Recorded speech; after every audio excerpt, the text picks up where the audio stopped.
사도신경으로 신앙 고백하십니다. 나는 전능하신 아버지 하나님 전지의 창조주를 믿습니다. 나는 그 유일하신 아들 우리 주 예수 그리스도를 믿습니다. 그는 성령으로 잉태되어 동정노 마리아에게서 나시고 본디오 빌라도에게 고난을 받아 십자가에 못 박혀 죽으시고 장서된 지 사흘 만에 죽은 자 가운데서 다시 살아나셨으며 하늘에 오르시어 전능하신 아버지 하나님 우편에 앉아 계시다가 거기로부터 살아있는 자와 죽은 자를 심판하러 오십니다. 나는 성령을 믿으며 거룩한 공교회와 성도의 교제와 죄를 용서받는 것과 몸의 부활과 영생을 믿습니다. 아멘. 오늘 아침 하나님께서 우리 모두에게 주시는 생명과 진리의 말씀은 요한 1서 2장 7절에서 11절까지 한 절씩 교독하십니다. 요한 1서 2장 7절 사랑하는 자들아 내가 새 계명을 너희에게 쓰는 것이 아니라 너희가 처음부터 가진 옛 계명이니 이 옛 계명은 너희가 들은 바 말씀이거니와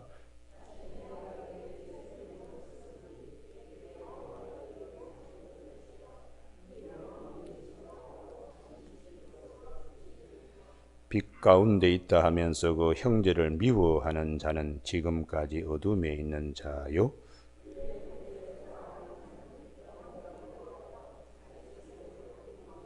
같이 읽습니다. 그의 형제를 미워하는 자는 어둠에 있고 또 어둠에 행하며 갈 곳을 알지 못하나니 이는 그 어둠이 그의 눈을 멀게 하였음이라. 아멘. 8절 말씀에 다시 내가 너희에게 새 계명을 쓰노니 그에게와 너희에게도 참된 것이라. 이는 어둠이 지나가고 참빛이 벌써 비침이니라 하는 말씀 중심으로 사랑, 거룩한 빛이라는 제목으로 말씀을 나누겠습니다. 우리가 성경을 보다 보면 아주 쉬운 것 같지만은 어려운 말씀들이 참 많습니다.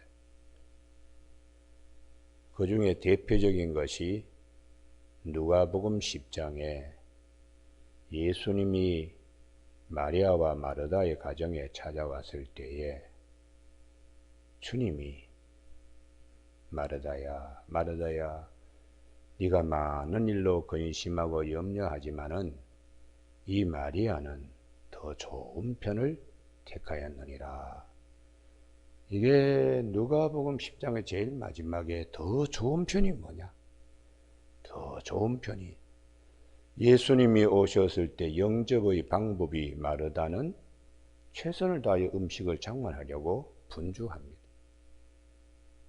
마리아도 예수님이 오셨을 때에 영접의 방법으로 예수님이 말씀하시는 발치에 앉아서 다소곳이 듣고 있습니다. 문제는 예수님을 영접하는데 마리아가 훨씬 더 좋은 것을 가졌다. 그 좋은 것이 뭐냐? 이게 마음입니다. 마르다는 예수님을 영접하면서도 속에 불이 끓습니다. 아니 동생이 나와서 좀 도와줘야지 하고 순간적으로 미움이 싹 트는 겁니다. 예수님을 영접하면서도 마음이 마리아는 마르다와 같지 않고 편안했습니다. 더 좋은 편이 무엇인가? 예수님을 영접하면서 우리가 분주하고 염려하고 이런 마음이 참 많지요. 그러나 성경은 우리에게 누가복음 10장의 핵심이 뭐냐? 제일 처음에 제자들을 보냈을 때에 그 집에 들어가서 평안을 선포하는, 제자들을 보내는 것은 평안을 위하여, 마음의 평안과 하나님이 주시는 평강, 그걸 심어주러 들어가는데 영접하는 자들은 그 집에 머물면서 병도 고쳐주고 그 집의 기도 제목도 놓고 기도해서 하나님의 뜻이 하늘에서와 같이 땅에 이루어지도록 그렇게 하시라고. 근데 영접하지 아니하면은 그것은 그 가정에 평화가 없는 것이고 나중에는 이런 세상은 소돔과 고모라보다 견디기 어렵다고 화 있을 것이라고 이렇게 이제 말씀하고 있습니다. 우리가 그 누가복음 10장에 마리아와 마르다 두 자매 형제, 그래서 소중한 것은 예수님을 영접하면서 예수님을 모셨는데도 화목하는 것, 서로 사랑하는 것, 하나님의 평화가 임하는 것이 대단히 소중하다는 누가복음 10장의 말씀입니다. 그런데 그 바로 앞에 이제 선한 사마리아인의 비유가 나와요. 그러면 제사장도 레위인도 다 하나님의 일을 하는 사람입니다. 그러나 정말 어려운 일 당했을 때에 하나님의 마음이 어떻게 했느냐. 그래서 사마리아인이 하나님의 마음으로 그 강도 만나가지고 거의 죽어 숨 넘어가는 자, 온몸에 피멍이 들고 피를 흘리는 자를 그가 마치 자기의 상전처럼 나귀에 태워서 모시고, 그리고는 밤새 친구처럼 말벗이 되어주며, 그리고는 날이 셀 때 마치 부모처럼 여관 주인에게 내가 다 책임질 테니까 돌아올 때까지 잘 모셔달라고 그렇게 부탁을 하고 있는 말씀을 하시면서 누가 진정한 네 이웃이고 친구인가? 자비를 베푸는 사람입니다. 하나님의 사랑 안에 거하는 자라는 것입니다. 여러분, 우리가 오늘 아침에 다윗을 한번 주목할 필요가 있습니다. 어제 낮 설교하면서 다윗의 사건에 사무엘하 21장이 덧붙여진 사건으로 보여진다고 말씀을 드렸는데, 다윗 시대의 특정 시기를 지정하지 않고 그냥 막연합니다. 다윗이 임금으로 제위하고 있을 때에 3년 연속 가뭄이 와서 아주 힘들어서 하나님 기도했더니 사울의 죄 때문이라고. 거기에 기브온 사람들을 인종 청소한다고, 이방인이니까 다 그냥 만나는 대로 죽이는 거예요. 그러니까 이 사울이 제정신이 아니죠, 사실은. 그래서 사람들이 많이 희생되고 들어 숨어서 이제 살아남았는데 임금이 바뀌었습니다. 다윗이 백성들의 한을 달래줘야 되는 그런 이제 마음의 자리까지 나가지 못했어요. 그래서 3년 기근을 맞이하면서 이게 해결해야 될 문제가 뭐냐? 당면 과제가 많이 죽은 형제 자매를 잃어버린 그 기본 사람들을 위로하는 일입니다. 그래서 그들을 불러내어 가지고 이걸 보상 처리하려고 했더니 우리 돈 받고 그거 마음 위로받지 못하고요. 똑같이 눈은 눈으로 이는 이로 동해 복수법에 따라서 우리도 사울 집안에 남자 7명을 내어주면 사울의 고향 기브아에서 번듯이 그냥 교수형을 취해서 우리 한을 풀어야 되겠다. 그래서 다윗이 7명을 내줍니다. 사울의 애첩인 리스바의 몸에서 난 두 왕자와 사울의 딸인 메랍의 몸에서 난 5명 내어줘서 이제 목을 매달아 가지고 다래홍다래홍 그냥 6개월 동안 리스바 여인이 그 곡식 빼기 시작한 때부터 제일 더울 때거든요. 그때에 그 뜨거운 소뚜껑과 같은 그 바위, 열기가 아지랭이처럼 올라오는 그 바위에 굵은 삼배 옷을 깔고서는 낮에는 새를, 밤에는 들짐승이 시체를, 하루하루 바짝바짝 말라가는 시체를 지키는데 울면서 지키는. 이제 그 얘기에 다윗이 마음이 움직이는 거예요. 야, 이거 참. 그래서 사울에게 그렇게 핍박받았던, 그리고 사울을 미워했던 마음에서 다윗이 해방됩니다. 그래서 길보아 전투에서 죽은 사울과 그의 아들 요나단, 그 뼈를 길란 야베스 장로들이 가매장해 놓은 곳을 찾아가지고 이 사울의 아버지 기스의 가족묘에 아주 임금이 예를 갖춰가지고 잘 해줬더니 그제서야 하나님이 그 땅에서 하는 기도를 들으셨다고. 우리가 화목한 거 사실은 다윗을 위한 것입니다. 다윗이 사울에 대한 그 고난, 고통 가운데 미움, 용서하지 못하는 거, 그거를 후장해 줌으로 본인 스스로가 그 죄의 올가미에서 벗어나는 거예요. 그러니까 우리가 오늘 본문에도 형제를 미워하면 그 순간에는 하나님이 없다. 형제를 용서하지 아니하면 그 순간에는 어둠에 사로잡혀 있다. 그것을 성경은 우리에게 가르쳐 주고 있습니다. 그런데 이런 다윗이 마지막 죽을 때도 올가미에서 벗어나지 못했다고 성경은 열왕기상 2장 3장에서 말씀하고 있습니다. 그러니까 케이스 바이 케이스죠. 누구에게는 용서하고 누구에게는 잘해줬다가 또 기분 나쁘면 도로 또 거두어드리고, 이게 다윗이 마지막 죽을 때에 청산하지 못한 모습임을 성경은 말씀하고 있어요.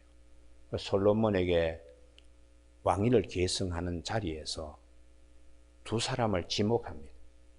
요압 장군, 절대로 제 명예에 죽지 못하게 하라. 요압이 사실은 다윗의 신하이기도 하지만 집안 식구예요. 그런데 이 다윗이 요압에게 여러 가지 이제 상처받은 일이 있어요. 압살롬을 죽이지 마라 그랬는데 이 요압이 상수리 나무에 이 상투가 딱 이렇게 걸려가지고 대령대령 이렇게 달려있는 그 요압을 창으로 3번 내리 그냥 심장을 찔러가지고 죽인, 이걸 두고두고 그냥 다윗이 용서할 수 없을 정도로 요압을 아주 미워하는 겁니다.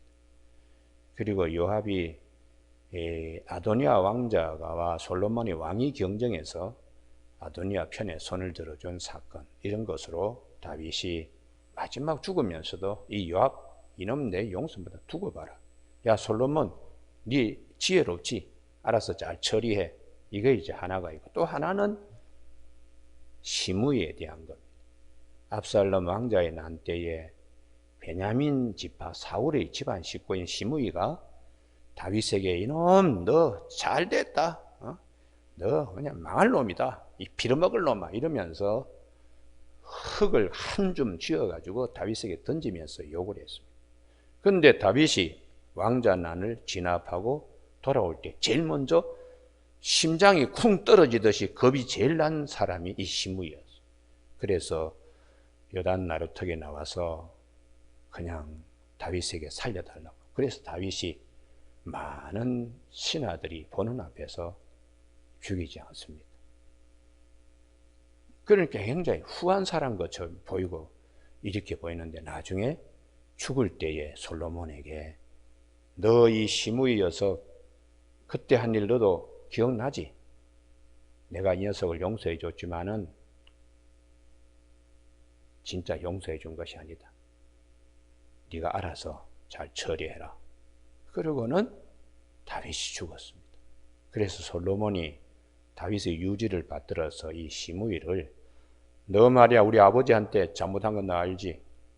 이 예루살렘 여기 그 기드론 계곡 흐르는데 이 시냇물 너 건너면은 너 무조건 죽어. 절대로 여기 건너면 안 돼. 그리고 3년이 지났습니다. 3년이 지나서 이 시므이가 자기 집에 있는 종 2사람이 도망을 간 거예요. 그래서 그 2사람을 밤에 가서 데리고 오는데 이 시내를 걷는 것이 발각이 되었어요. 그래서 결국은 처형되었습니다. 우리 성경은 용서라는 것이 얼마나 힘든 것인가. 그래서 주님께서 너희가 사람의 잘못을 마태복음 6장 14절이죠. 용서하지 아니하면 하나님께서 너희 잘못을 용서하지 아니한다. 주기도문 바로 뒤에 용서했다는. 그게 나 자신을 위한 거예요. 내가 미워하고 증오하는 감옥에 갇혀있는 나를 추록시키는 거예요. 용서하는 것이. 그리고는 마태복음 18장에 베드로가 7번 용서해 주면은 되지요 했더니 주님께서 7번을 70번까지라도 하면서 1만 달란트의 빚진 자 100데나리온 동간도 용서하지 못한 거 비유를 하시잖아요. 그러면서 주님이 마태복음 18장 34절에서 너희가 중심으로 형제를 용서하지 아니하면, 이게 마음 깊은 곳에서 이게 자기 자신을 치료하는 겁니다. 미워하고 증오하는 감옥에 내 자신, 내 자아가 갇혀 있는 거를, 이걸 베드로가 감옥에 갇혔을 때 이 천사가 와서 그를 데리고 감옥 밖으로 끌어내듯이 우리 안에 있는 내 가장 사랑하는 내 자아를 추록시키는 거예요. 추록시키는. 그래서 오늘 사도 요한도 그렇고 사도 베드로도 그렇고 사도 바울도 그렇고 성경에서 사랑한다는 말씀을 여러 측면에서 각자 얘기하는 겁니다. 어떤 건 화목으로도 나타나. 정말 사랑하면 평안합니다. 그리고 사랑하면 미워하지 않습니다. 사랑하면 용서합니다. 그건 상대방을 위한 게 아닙니다. 내 자신을 위한, 내 자신의 병을 고치는 것입니다. 그래서 우리가 제가 여러 번 최근에는 출애굽기의 성막에 대한 말씀을 많이 드렸는데요. 성막 밖에 있는 것은 금이라도 성물이 될 수 없어요. 거룩한이라는 단어를 쓸 수가 없어요. 근데 비록 해달의 가죽이라도 성전 안에 들어오면 성물로서 구별됩니다. 그 다음부터 이제 오홀리압과 보사넬이 그걸 이제 다듬지요.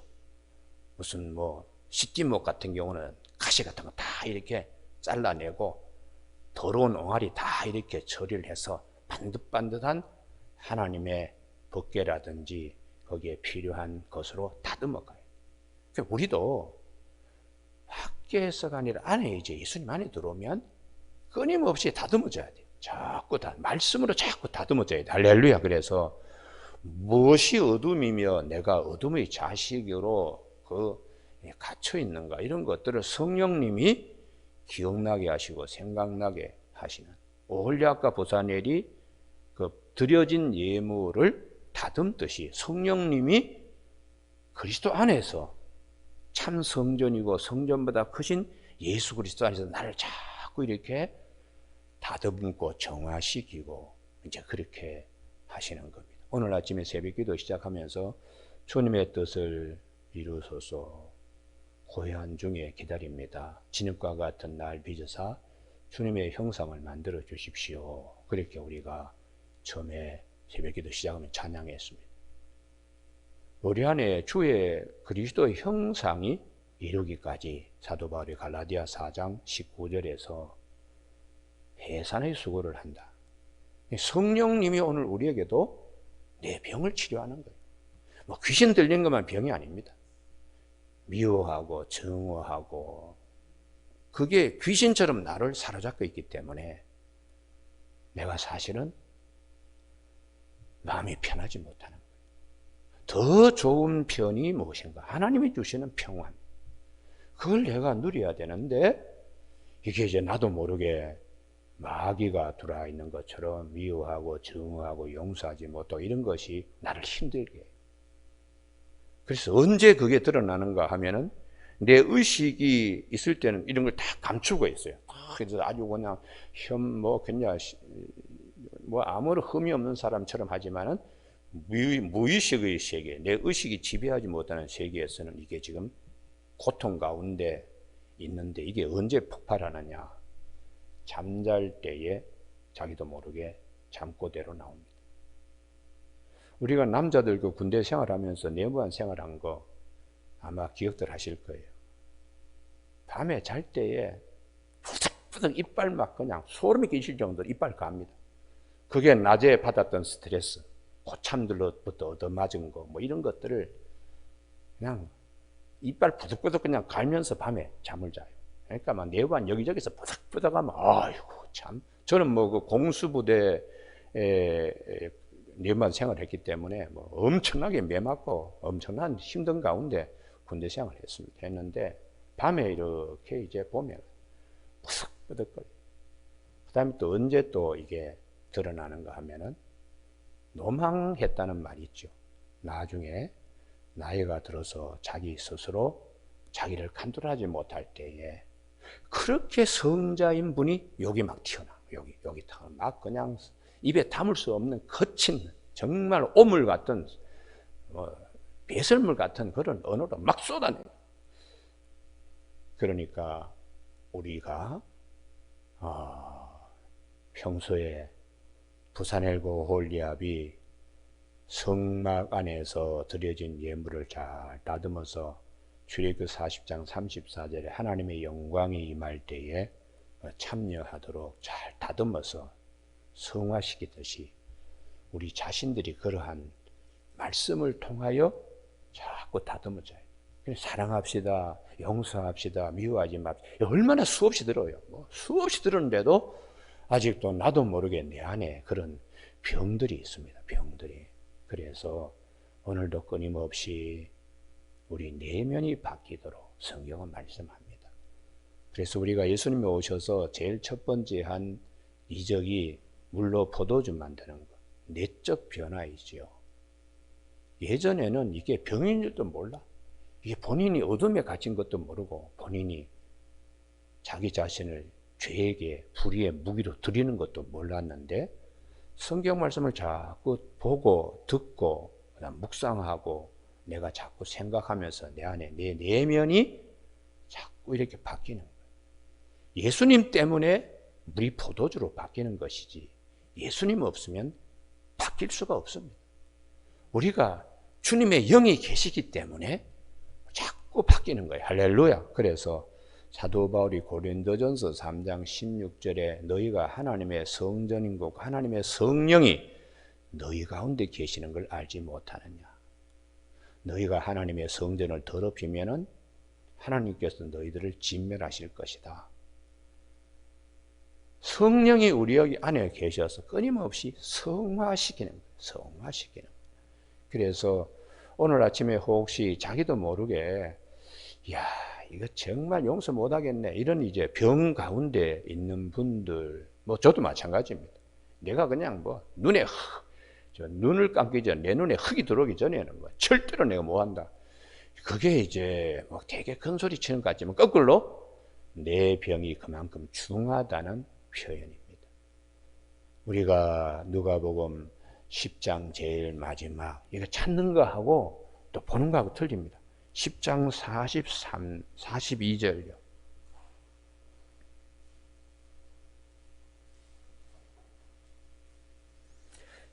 누가복음 10장 42절. 몇 가지만 하든지 혹은 한 가지만이라도 족하니라. 마리아는 이 좋은 편을 택하였으니 평화 화평이.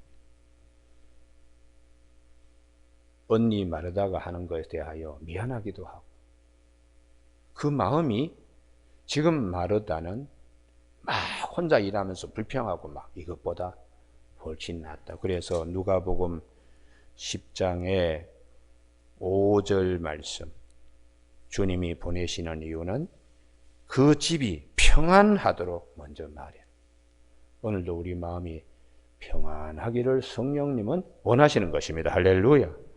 그래서 우리가 이 말씀을 잘 우리가 살피면서 오늘도 남을 위해서 사는 게 아닙니다.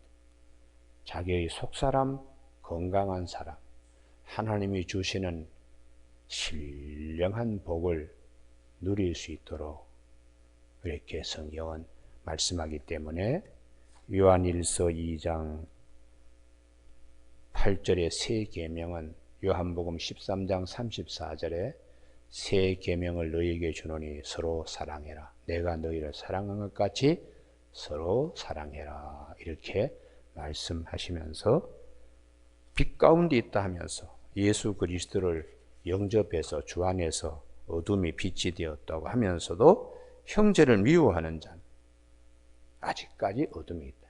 다윗이 죽을 때에 그 두 사람에 대한 원한을 품고 죽었잖아요. 그러니까 다윗이 온전한 왕이 될 수가 없어요.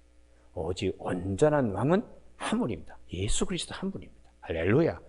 비교적 믿음이 좋았다고 하는 다윗도 마지막 자기 문제 해결하지 못했어요. 그러니까 사람은 의인은 없다. 한 사람도 없다. 모든 사람이 다 죄를 범하였음에 하나님의 영광에 이르지 못하였는데 예수 그리스도 안에 있는 속량으로 말미암아 하나님의 은혜로 값없이 의롭다 하심을 얻은 자 되었다고. 예수님을 빼버리면 아무도 의인이 없습니다. 여러분 노아 있죠. 노아 당대 의인이고 완전한 자라 그러는데 창세기 9장 21절인가 거기 보면 노아는 안 그렇습니다. 포도농사하고 포도주 마신 것까지는 괜찮아요. 그 다음에 벌거벗고 텐트 속에서 그런 자식들이 저건 뭐야? 아버지가 성욕이 그냥 이게 몸으로 드러나가지고 억제하지 못하는 걸 자식들이 본 거예요. 이게 노아의 뒷부분입니다. 여러분 기드온 같은 경우에도 사사기에 보면 대단한 사람 같죠? 300명 가지고 그렇지 않다. 나중에 기드온이 노년에 아내가 굉장히 많아서 아들을 70명이나 그리고는 그것도 부족해서 첩을 베들레헴에 숨겨놓고는 낳은 아들 이름이 아비멜렉이었다. 이 녀석이 70명의 형제를 갖다가 죽이는 그런 일을 기도한 가정에 있었다고 성경은 말씀하세요. 그러니까 우리가 주님의 일을 하고 주님을 영접하면서도 해결해야 될 많은 부분이 있습니다. 그러니까 마지막 죽을 때에 노경의 기드온이나 노아나 또 다윗의 경우에 주님 하나님을 기쁘게 한 사람이 없어요. 에녹 같은 경우에 워낙 하나님께서 심판하신다는 말을 자기 아들 이름 무두셀라라고 부르면서 많이 했기 때문에 에녹은 죽음을 맛보지 않고 하나님이 그냥 데려가셨습니다. 엘리야의 경우에도 얼마나 불평했어요. 나만 열심히 했는데 하나님 나를 데려가 달라고 로뎀나 말에서. 그래서 우리가 신앙생활 할 때에 좀 더 깊이 들어가서 하나님이 원하시는 마음 그 자리까지 나를 자꾸 이렇게 밀어넣는 훈련들을 해야 돼요. 할렐루야. 특별히 목회자의 경우는 그런 훈련이 대단히 필요합니다. 교우들이 다 보잖아요. 우리 목사님 어떻게 하는가. 길거리 다니면서 함부로 침 뱉지 못합니다. 누가 어디서 어떻게 볼지 모르는데. 그러니까 그 내면의 훈련을 엄청나게 해도 부족합니다. 우리 모두가 이제 머지않아 주님 앞에 서는 날이 올 것인데 그때에 잘 다듬어져서 가시는 잘라내고 옹알이진 것은 또 없애버리고 이렇게 해서 주님이 오실 때에 참 많이 그리스도인의 형상을 가졌다고 하는 칭찬을 받아야 되지 않을까 이런 생각을 하게 됩니다. 사랑과 용서는 거룩한 빛이라는 걸 꼭 기억하면서 우리 열심히 주님의 말씀을 잘 우리가 순종하는 저와 여러분이 되시기를 바랍니다. 기도하시겠습니다. 하나님 아버지, 오늘 아침에도 진리의 말씀으로 우리 자신들을 비춰보게 하시고 또한 갇혀있는 우리의 자아들을 하나님의 진리의 말씀으로 진리가 너희를 자유케 하리라는 말씀대로 자유함을 얻어서 하나님이 우리에게 주시는 평화, 세상이 주지 못하는 평안을 누림에 부족함 없도록 도와주시고 아직도 내 안에 용서하지 못한 그 어떤 것 우리 잘 생각하여 우리 자신들을 추록시키는 지혜들이 있게 하여 주시기를 성령님 도와주시기를 원하옵고 예수님 이름으로 기도드립니다. 아멘. 하늘에 계신 우리 아버지, 아버지의 이름을 거룩하게 하시며 아버지의 나라가 오게 하시며 아버지의 뜻이 하늘에서와 같이 땅에서도 이루어지게 하소서. 오늘 우리에게 일용할 양식을 주시고 우리가 우리에게 잘못한 사람을 용서하여 준 것 같이 우리 죄를 용서하여 주시고 우리를 시험에 빠지지 않게 하시고 악에서 구하소서. 나라와 권능과 영광이 영원히 아버지의 것입니다. 아멘.